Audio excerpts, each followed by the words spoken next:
Welcome to the Genius Factory. Enjoy the video. You begin by proving authorship and collecting the final deliverables: video file, script, and any stills. Once gathered, create an account on the registration portal and start Form CO.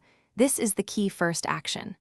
Upload one complete deposit copy that matches the registered work because inconsistencies slow processing. Make sure metadata, title, creation date, authorship is accurate.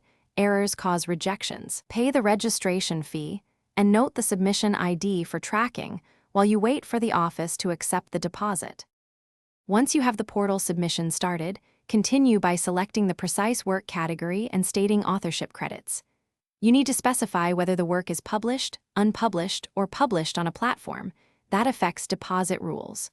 Upload any supplemental files, separate audio stems or captions, so the record is complete.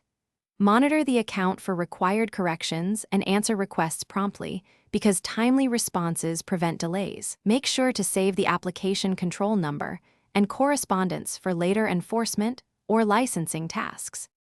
Once the office issues a certificate or registration number, store it and the submission ID where you manage rights.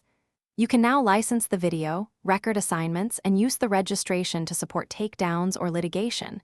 Registration is evidence of claim. If you need to transfer rights, execute written assignments and record them. If a registration is refused, you can correct defects or refile promptly. This is the main troubleshooting tip. Maintain originals, drafts, and timestamps because clear provenance resolves most disputes quickly. Thanks for watching. If you found this helpful, don't forget to like and subscribe.